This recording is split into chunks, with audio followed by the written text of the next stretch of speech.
Now let me sing to my well-beloved a song of my beloved regarding his vineyard. My well-beloved has a vineyard on a very fruitful hill. He dug it up and cleared out its stones and planted it with the choicest vine. He built a tower in its midst and also made a winepress in it. So he expected it to bring forth good grapes, but it brought forth wild grapes. And now, O inhabitants of Jerusalem and men of Judah, judge, please, between me and my vineyard. What more could have been done to my vineyard that I have not done in it? Why then, when I expected it to bring forth good grapes, did it bring forth wild grapes? And now, please let me tell you what I will do to my vineyard. I will take away its hedge, and it shall be burned, and break down its wall, and it shall be trampled down. I will lay it waste. It shall not be pruned or dug, but there shall come up briars and thorns. I will also command the clouds that they rain no rain on it. For the vineyard of the Lord of hosts is the house of Israel, and the men of Judah are his pleasant plant. He looked for justice, but behold, oppression, for righteousness, but behold, a cry for help. Woe to those who join house to house. They add field to field, till there is no place where they may dwell alone in the midst of the land.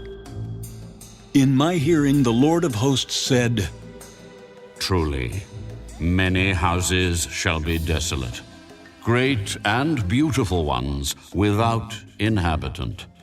For 10 acres of vineyard shall yield 1 bath, and a homer of seed shall yield 1 ephah.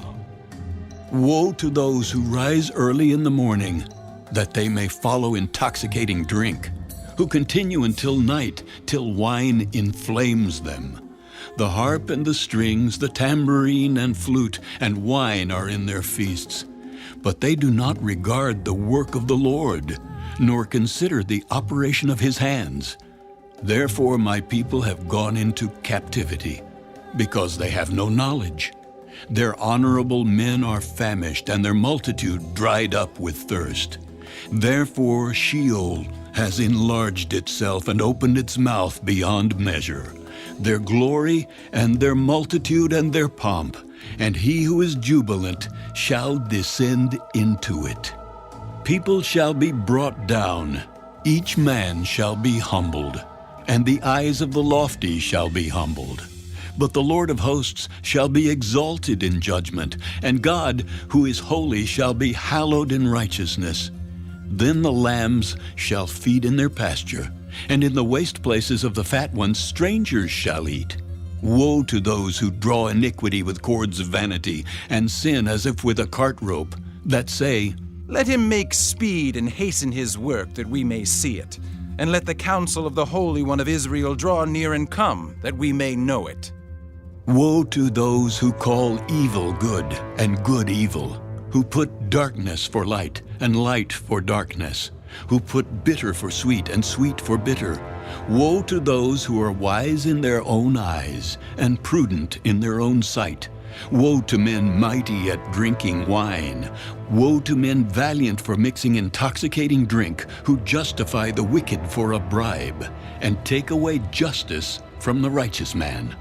Therefore, as the fire devours the stubble, and the flame consumes the chaff, so their root will be as rottenness, and their blossom will ascend like dust, because they have rejected the law of the Lord of hosts, and despised the word of the Holy One of Israel. Therefore the anger of the Lord is aroused against his people. He has stretched out his hand against them and stricken them, and the hills trembled. Their carcasses were as refuse in the midst of the streets. For all this his anger is not turned away, but his hand is stretched out still. He will lift up a banner to the nations from afar, and will whistle to them from the end of the earth. Surely they shall come with speed, swiftly.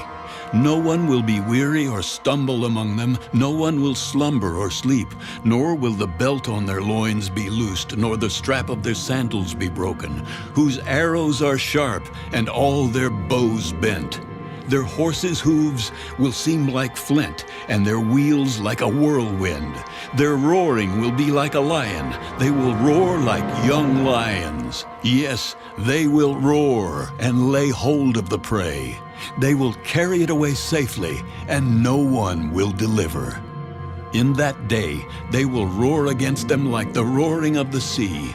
And if one looks to the land, behold, darkness and sorrow, and the light is darkened by the clouds.